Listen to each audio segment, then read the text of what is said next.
नमस्कार, grand news में आपका स्वागत है। मैं हूं शाहीन और आइए नजर डालते हैं आज की हेडलाइंस पर।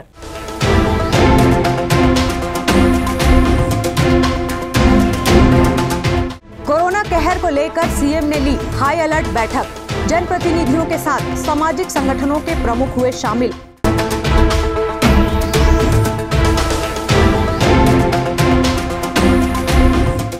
सुबह 3:30 बजे से लगते हैं गरीब कोविड जांच के लिए बैकुंठ धाम शासकीय अस्पताल की लाइन में।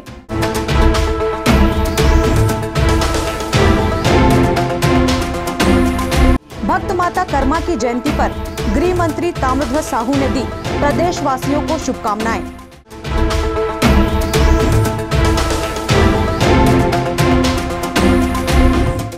ग्रैंड न्यूज की खबर पर टूटी प्रशासन की कुंभकर्णी नींद, निराश्रितों को मिला भोजन पैकेट।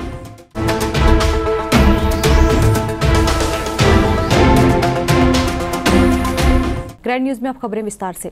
कोरोना संक्रमण के हालातों को लेकर मुख्यमंत्री भूपेश बघेल की अध्यक्षता में हाई अलर्ट बैठक रखी गई। बैठक में सभी संभाग मुख्यालयों से विभिन्न समाज प्रमुख एवं सामाजिक संगठनों के प्रतिनिधि शामिल हुए। कोरोना संक्रमण से उत्पन्न परिस्थितियों पर प्रदेश के सभी संभाग मुख्यालयों के विभिन्न समाज प्रमुखों और सामाजिक संगठनों के प्रतिनिधियों के साथ कोरोना को लेकर मुख्यमंत्री भूपेश बघेल ने बैठक ली।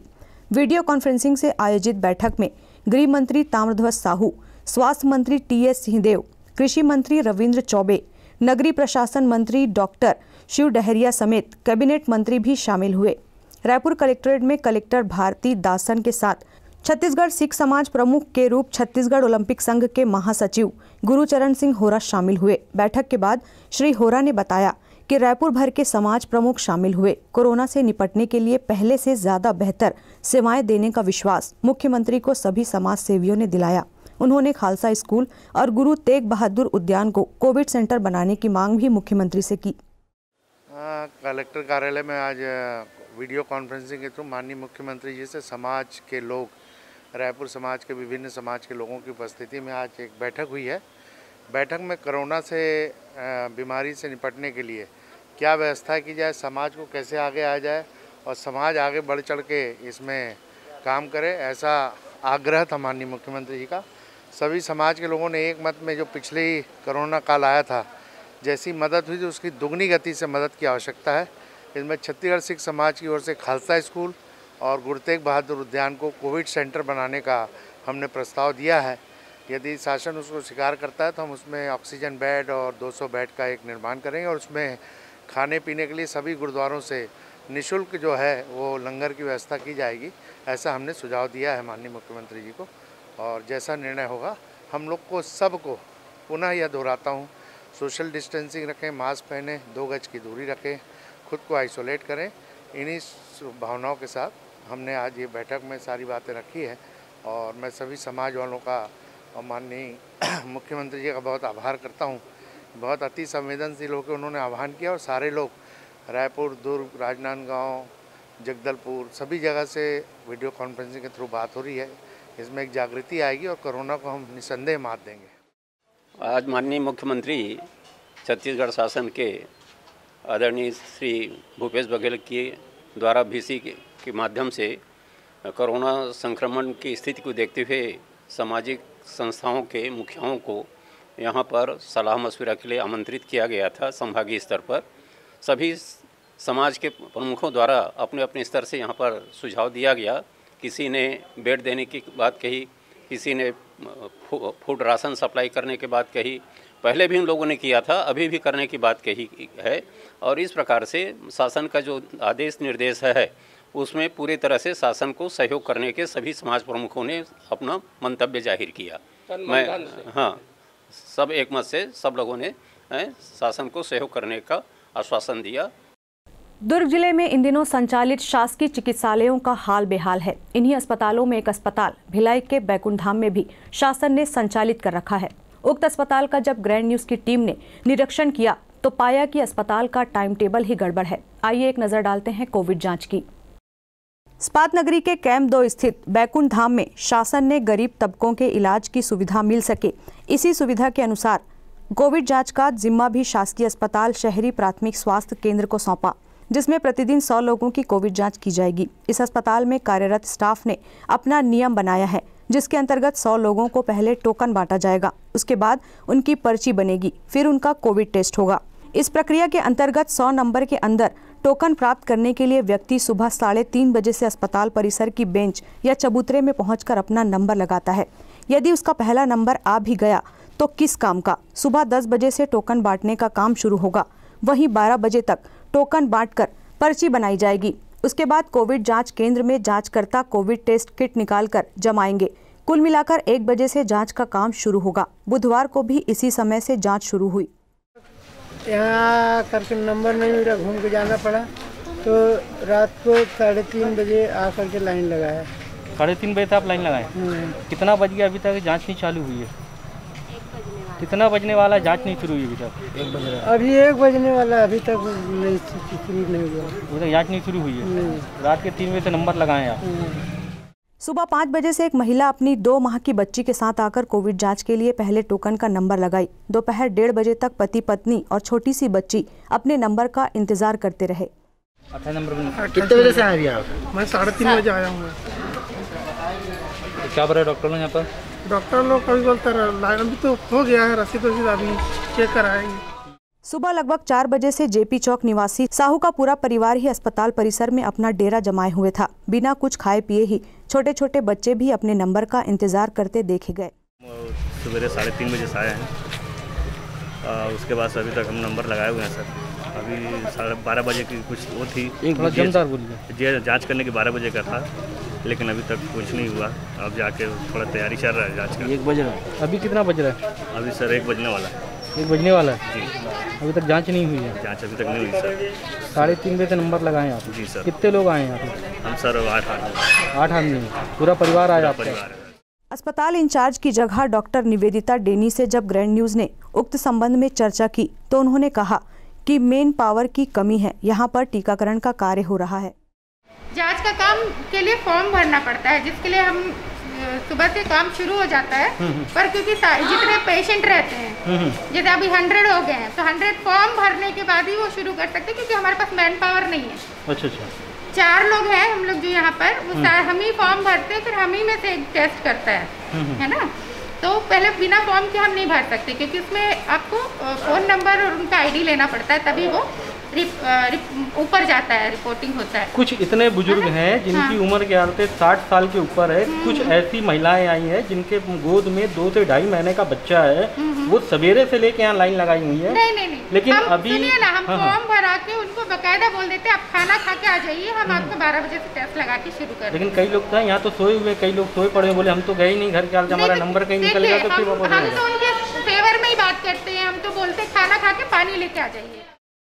सुबह 3:30 बजे से भूखे प्यासे लोग इसी आस में नंबर लगाते हैं कि पहले नंबर में उनका कोविड टेस्ट हो जाए और वो जल्दी अपने घर जाकर दैनिक कार्यों से निवृत्त हों, अपने कामों पर चले जाएं। लेकिन यहाँ का तो नियम कानून ही बड़ा कड़ा है। सुबह 3:30 बजे से नंबर लगाने के बाद भी दोपहर में जांच शुरू होगी और शाम तक रिजल्ट आएगा। मतलब पूरा दिन उस व्यक्ति का चला गया सिर्फ जाँच कराने में। साहू परिवार की माने तो घरों से जो चाय नाश्ता लेकर आया था वो सुबह 9 बजे ही खत्म हो गया। अब छोटे छोटे बच्चों को लॉकडाउन में क्या खिलाएगा और कहां से लाएगा? यदि घर जाना है तो नंबर चला जाएगा, फिर दोबारा नहीं आएगा। कैमरा पर्सन सन्नी देवांगन के साथ संतोष तिवारी की रिपोर्ट। भक्त माता कर्मा की जयंती पर गृह मंत्री ताम्रध्वज साहू ने प्रदेशवासियों को बधाई और शुभकामनाएं दी। छत्तीसगढ़ के गृह मंत्री ताम्रध्वज साहू ने 7 अप्रैल बुधवार को भक्त माता कर्मा जयंती पर प्रदेशवासियों को बधाई और शुभकामनाएं प्रेषित की है। अपने संदेश में गृह मंत्री ने कहा कि भक्त माता कर्मा जी ने हमें करुणा और मानव सेवा का पाठ पढ़ाया है। उन्होंने हमें अन्याय से लड़ना सिखाया है। माता कर्मा जी के प्रेरक प्रसंगों से हमें सामाजिक समरसता बनाने, सद्भाव का वातावरण बनाने, दया, करुणा, भक्ति और परोपकार की शिक्षा मिलती है। गृह मंत्री ने कहा कि कोरोना संक्रमण काल को देखते हुए माता कर्मा जयंती पर सभी बड़े कार्यक्रम स्थगित रहेंगे। उन्होंने लोगों से अपील की है कि वे अपने निवास, मंदिर या घरों में रहकर पूजा अर्चना करें तथा कोरोना गाइडलाइंस का पालन करते हुए इस पर्व को मनाएं। 7 अप्रैल माता कर्मा की जयंती का अवसर है। चैत्र कृष्ण पक्ष एकादशी को हम साहू समाज के लोग माता कर्मा की जयंती मनाते हैं। इस अवसर के लिए मैं साहू समाज के प्रदेश और देश के सभी भाइयों बहनों के साथ ही अन्य सामाजिक सभी भाइयों और बहनों को, अन्य समाज के लोगों को बहुत बहुत बधाई और शुभकामना देता हूँ। माता कर्मा हमारी अधिष्ठात्री कुलदेवी हैं, जो अन्याय से लड़ना हमें सिखाई है। माता कर्मा से हमें प्रेरणा मिलती है अन्याय से लड़ना, करुणा, सामाजिक समरसता बनाना, सद्भाव का वातावरण बनाना, दया, भक्ति, परोपकार की शिक्षा हमको मिलती है। आइए हम सब मिलकर इस कर्मा जयंती को हर्ष उल्लास के वातावरण में मनाएं, पर कोरोना का संक्रमण काल है, इसलिए बड़े कार्यक्रम स्थगित रहें। सभी लोगों से निवेदन है कि अपने घर में, अपने भवन में, मंदिर में पूजा अर्चना करें और कोरोना गाइडलाइन का पालन करते हुए इस त्योहार को मनाएं। यही निवेदन आप सबसे करते हुए आप सबको फिर से बहुत बहुत बधाई और शुभकामनाएं। आखिरकार ग्रैंड न्यूज की खबर फिर एक बार रंग लाई। लॉकडाउन की वजह से भूखे रहने वाले लोगों की समस्याओं की खबर को प्रमुखता से अपने चैनल में प्रसारित किया था, जिसका असर बुधवार को देखने को मिला। इन बुजुर्ग और बेसहारा लोगों की तकलीफों को ग्रैंड न्यूज ने अपने दर्शकों को चैनल के माध्यम से दिखाया था कि लॉकडाउन लगने की वजह से इन्हें कितनी तकलीफें उठानी पड़ रही है। लॉकडाउन की वजह से इनको रोटी के लाले पड़ गए हैं। भिलाई नगर निगम गरीब और असहाय लोगों की तकलीफों पर ग्रैंड न्यूज पर प्रसारित खबर देख कुंभकर्णी नींद से जागा और इस समस्या को गंभीरता से लेते हुए लॉकडाउन के दूसरे दिन जरूरतमंद लोगों को भिलाई निगम के कर्मचारियों के द्वारा भोजन के पैकेट घूम घूम कर वितरण किया गया। देखिए, लॉकडाउन 6 तारीख से 14 तारीख तक के लिए जिला प्रशासन द्वारा आदेश जारी किया गया है और इस आदेश के तहत में लॉकडाउन के दौरान में कई ऐसे लोग होते हैं जो असहाय होते हैं और कई ऐसे लोग हैं जो होम आइसोलेशन के दौरान सिंगल पर्सन हैं और सिंगल पर्सन होने के कारण वो खुद तो एक तो संक्रमित हैं, दूसरा वो खाना भी नहीं बना पाते हैं।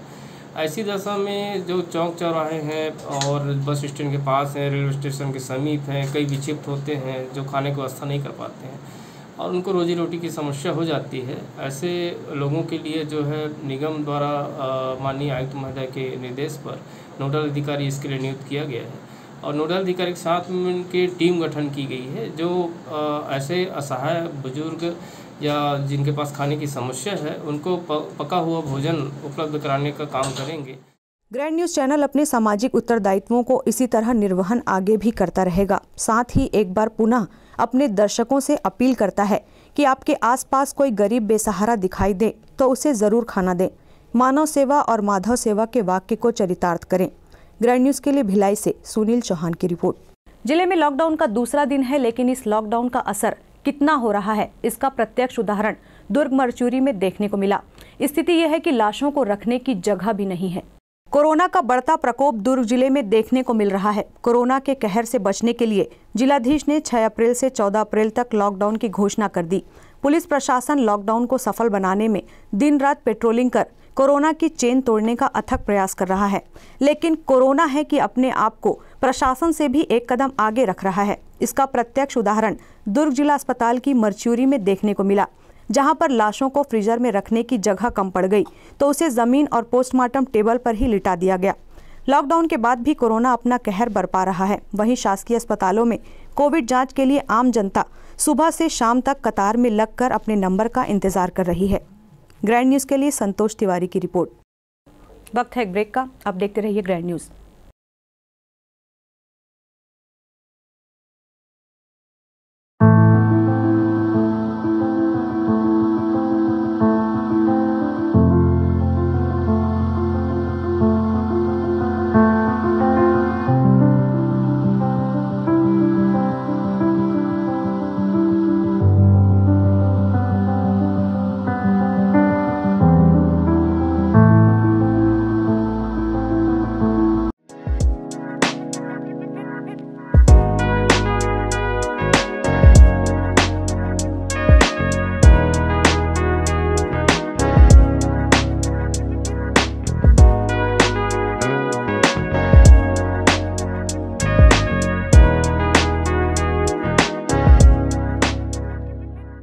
Celebration safari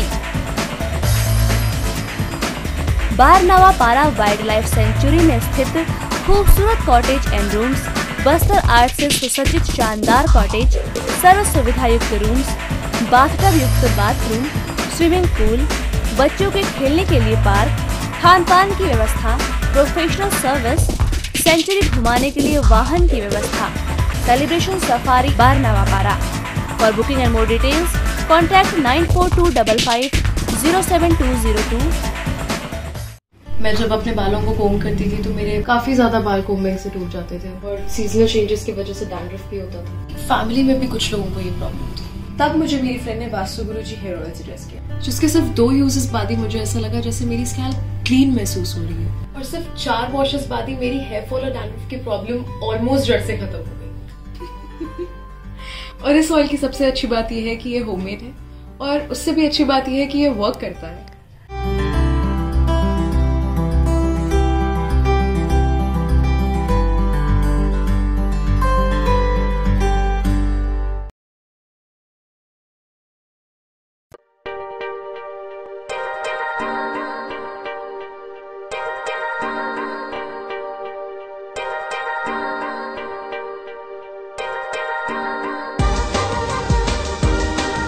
Relationships are forever.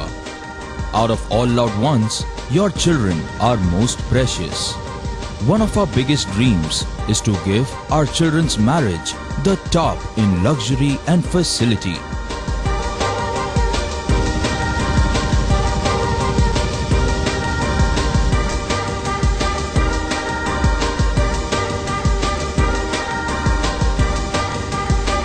In today's busy life, you cannot afford to take time out for everything to be perfect for your marriage. And you cannot compromise on quality of service for your guests. Our customized marriage packages are made just according to your wish. This presentation will acquaint you with the different luxury packed marriage packages available. This package has an elaborate menu with 60 mouth-watering items. Bharat Swagat including welcome drink, snacks and sweets. A breathtakingly decorated welcome gate and the arena decorated with flowers. To give you the best colors in view, we organize special light effects for all areas. We take care of decorating the groom's car to its best attire and exclusive DJ beats for extreme fun and valet parking to make your guests feel like an emperor. Our exclusive add-ons give you unlimited freedom to customize your ceremony to its best. दुर्ग जिले में चिकित्सा के क्षेत्र में वरदान साबित हो रहा एसआर हॉस्पिटल एवं research centre. Dhamda road Chikhli में संचालित एसआर हॉस्पिटल एवं रिसर्च सेंटर में सुविधाएं। भारत सरकार की आयुष्मान योजना के तहत मरीजों का निशुल्क अस्पताल में इलाज, आईसीयू, एनआईसीयू की सुविधा, इलाज से संबंधित सभी कार्य, सिटी स्कैन, एक्सरे, सोनोग्राफी और ईसीजी के साथ 24 घंटे मेडिकल स्टोर्स की सुविधा उपलब्ध है। भारत सरकार की आयुष्मान योजना के तहत जले हुए मरीजों, एक्सीडेंटल मरीजों एवं पाली ट्रामा के मरीजों का भी इलाज किया जाता है।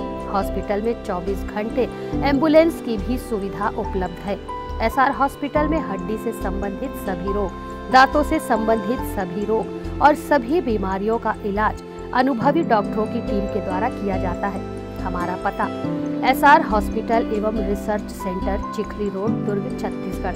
Helpline number 6262613200, 6262613300, 6262613400।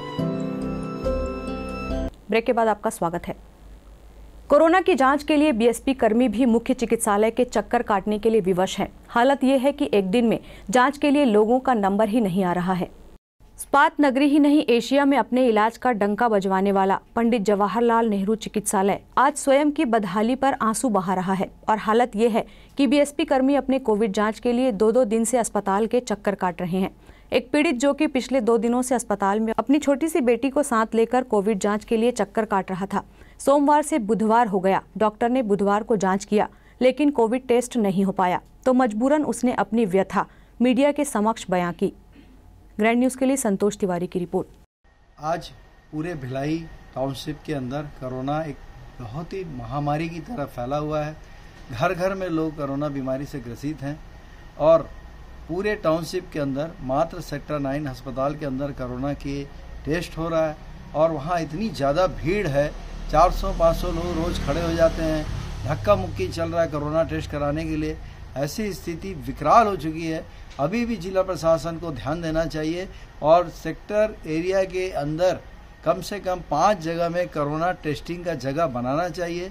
भिलाई के युवा हर्षित ताम्रकार ने आज की हाईटेक दुनिया के अनुरूप आइडिया निकालते हुए स्टार्टअप आरंभ किया और कोविड काल में उनका यह ऐप लोगों के लिए वरदान की तरह साबित हो रहा है। इस ऐप की विशेषता ये है कि इसमें आप अपने डॉक्टर के प्रिस्क्रिप्शन को अपलोड कर दो, दवाइयां आपके घर में मुफ्त डिलीवरी कर दी जाएगी। भिलाई सुपेला प्रियदर्शनी परिसर निवासी हर्षित ताम्रकार की माने तो इस स्टार्टअप के लिए एक्यूबेशन आइडिया उन्हें राज्य सरकार द्वारा चलाए जा रहे ओरिएंटेशन कार्यक्रमों से मिला। राज्य सरकार द्वारा स्टार्टअप को बढ़ावा देने के लिए विभिन्न तरह के वर्कशॉप और अन्य प्रशिक्षण कार्यक्रम किए जाते हैं। इन कार्यक्रमों में उपस्थिति रही और वहां पर समझा कि टेक्नोलॉजी के माध्यम से काफी बड़े बाजार तक पहुंच बनाई जा सकती है। इसके बाद मेडी शटर ऐप का ध्यान आया। हर्षित ने ग्रैंड न्यूज को यह भी बताया कि ऐप में यह भी जानकारी है कि किन दवा दुकानों में दवा पर डिस्काउंट भी प्राप्त किया जा सकता है। कई बार यह होता है कि दवा की उपलब्धता किसी एक मेडिकल दुकान में नहीं होती और ग्राहक को 3-4 दुकानों में भटकना पड़ता है। ऐप के माध्यम से दवा की उपलब्धता के बारे में तुरंत जानकारी हो जाएगी। उनके महानगरों में भी दवा विक्रेताओं से सीधे संबंध है, जिसके माध्यम से कोई भी दवा मंगवाने में ज़्यादा वक्त नहीं लगता।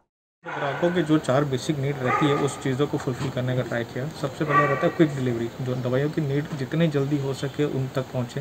क्विक डिलीवरी हमारा फोकस, इसलिए हमने जितने भी नज़दीकी मेडिकल सब उनको ही जोड़ा है हमारे साथ। दूसरा होता है इजी टू सर्च रहता है कि किस जगह में क्या मेडिसिन अवेलेबल है, उनको ईजिली मिल जाए, उनको खोजना ना पड़े। जो मेडिसिन है किस मेडिकल में अवेलेबल वहीं से मिले उनको। और तीसरा चीज़ होता है ट्रस्टेड सोर्स। हम जितने भी यहाँ पे भरोसेमंद जो मेडिकल्स हैं जो 40 साल 50 साल से काम कर रहे हैं वही हमारे साथ जुड़ते हैं। उन्हीं के बिल रहते हैं, जेन्युइन बिल रहते हैं। कस्टमर जिनका नाम जानते हैं, जिनका गुडविल जानते हैं, वहाँ से मेडिसिन लेते हैं। चौथा रहता है हमारा एक रीजनेबल प्राइस है। हमने जो प्राइजेस डाले हुए हैं उसमें वो उनको अलग से डिस्काउंट प्रोमो कोड मिलते हैं, जो उनके लिए बहुत फ़ायदेमंद रहता है, किफ़ायती रहता है। जो मेडिसिन खरीदने में घर बैठे भी वो फ़ायदे के साथ मेडिसिन ले सकते हैं। उसमें ग्राहकों के लिए हमने 500 प्लस 500 के ऊपर जितने भी ऑर्डर्स हैं सब में डिलीवरी फ्री रखा हुआ है। कोरोना काल में जहां लोगों को लगता है कि भीड़ से बचे, विशेषकर मेडिकल स्टोर में लोग जाने से हिचकते हैं, तो ऐसे में मेडी शटर ऐप उपयोगी साबित हो रहा है। भिलाई से ग्रैंड न्यूज के लिए सुनील चौहान की रिपोर्ट। जिला प्रशासन ने कोरोना के कहर को कम करने के लिए लॉकडाउन लगाया, तो जिला पुलिस उस लॉकडाउन को सफल बनाने के लिए दिन रात पेट्रोलिंग कर रही है। इस पेट्रोलिंग के साथ साथ लोगों की समझाइश के लिए और भी कुछ कर रही है। वो पुलिस जो कभी अपने साथियों की शहादत पर सलामी परेड करती है, समाज का सामाजिक दायित्व निभाते हुए अपराधों पर शिकंजा कसते हुए अपराधियों की नकेल भी कसती है, वही पुलिस आज लॉकडाउन के समय आम जनता को शासन की गाइडलाइन का पालन करने की अपील भी करती है। साथ में अपनों को गाना गाकर ये भी समझाने का प्रयास कर रही है कि गाइडलाइन 2 गज दूरी, मास्क है जरूरी का पालन करना अनिवार्य है। दुर्ग जिला पुलिस का एक चेहरा आप भी देखिए ग्रैंड न्यूज के साथ। कहाँ तक ये मन को अंधेरे छलेंगे, उदासी भरे दिन कभी तो ढलेंगे।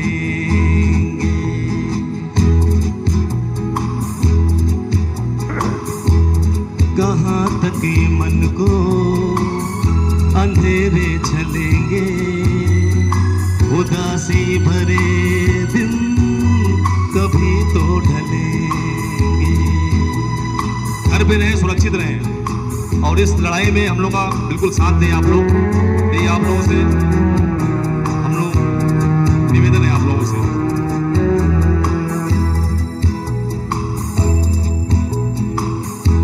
कभी सुख कभी दुख यही जिंदगी है। ये पतझड़ का मौसम घड़ी तो घड़ी,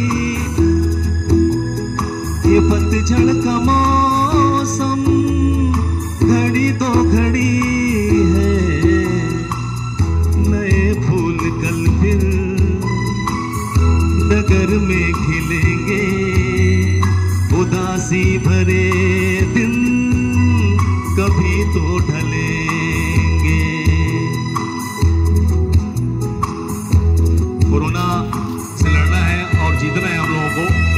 बिल्कुल आप लोग घर पे रहें, सुरक्षित रहें, ये आप लोगों से विनम्र प्रार्थना है।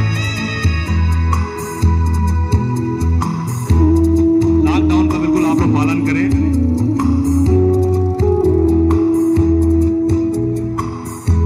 भले तेज कितना हवा का हो झोंका, मगर अपने मन में तू रख ये भरोसा, मगर अपने मन में तू रख ये भरोसा, जो बिछड़े सफर में तुझे फिर मिलेंगे, उदासी भरे दिन कभी तो ढलेंगे।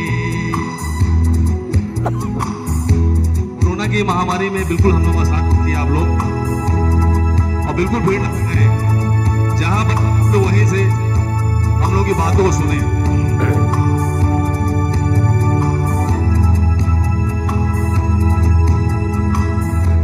कहे को भी मगर सच यही है, लहर प्यार की जो कहीं उठ रही है, लहर प्यार की जो कहीं उठ रही है।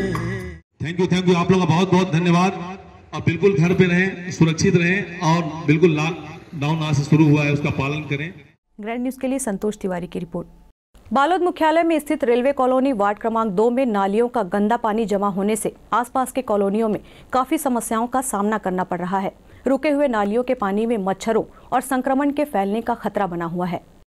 रेलवे कॉलोनी की रोड मधु चौक से होती हुई अंदर जाती है। शहर का सभी वार्डों का पानी रेलवे कॉलोनी की ओर आगे बढ़ते हुए पहले की दृष्टिकोण से जब वह नाली और वहां पर मकान नहीं बना था, वैकल्पिक रूप से अलग अलग फ्लैटों में जाता था, किंतु अब बस्ती की बसावट एवं लगातार मकान बन रहे हैं। उस दृष्टिकोण से शहर का जो गंदा पानी है वह रेलवे कॉलोनी की नालियों में जा रहा है। वार्ड के पार्षद कमलेश सोनी ने बताया कि रेलवे विभाग के डीआरएम से कलेक्टर तक हर जगह गुहार लगाई गई है, परंतु नगर पालिका के सारे कर्मचारी विभाग के अधिकारी द्वारा इस समस्या के समाधान के लिए लगातार प्रयास कर रही है, किंतु जो लोग वहां पर अस्थायी रूप से निवास कर रहे हैं उन लोगों की आपत्ति के कारण यह समस्या बनी हुई है। लेकिन वार्ड के पार्षद कमलेश सोनी ने कहा कि वार्ड वासियों को वार्ड की समस्या से जल्द निजात मिल जाएगी।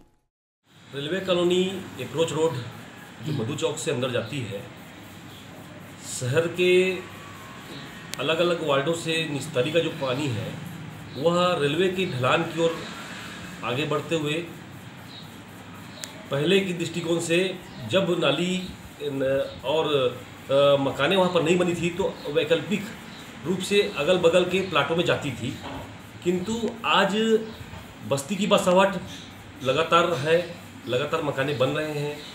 उस दृष्टिकोण से नाली का जो गंदा पानी है, जो शहर का जो गंदा पानी है, वह अब एकमात्र उसका अगर कहीं पर समाहित हो सकता है फिलहाल अभी वर्तमान स्थिति के हिसाब से, तो वह है रेलवे कॉलोनी के अंतर्गत बनी हुई अपासी की नाली, जिस पर समाहित कर कर ही इस समस्या का निदान किया जा सकता है।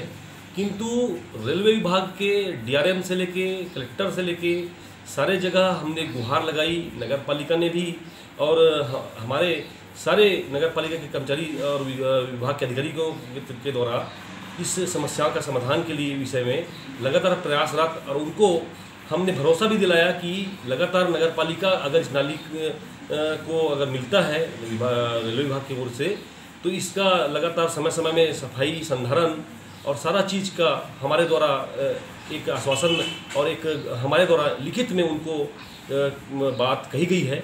किंतु आज पर्यंत तक वहाँ पर जो अस्थायी रूप से रेलवे विभाग के और रेलवे कॉलोनी के अंतर्गत जो अस्थायी निवासरत है, वो लोगों की आपत्ति की वजह से आज भी यह समस्या बनी हुई है। बालोद मुख्यालय के कलेक्टर ने कोरोना संक्रमण को देखते हुए दिशा निर्देश जारी किए हैं। 7 अप्रैल से सुबह 6 बजे से संध्या 6 बजे तक ही मेडिकल, फल और दूध की दुकानें खुली रहेंगी। वहीं सिनेमा हॉल, ढाबा एवं अन्य दुकानें बंद रहेंगी। ग्रैंड न्यूज की खबरों में फिलहाल इतना है। अब इजाजत दीजिए। नमस्कार।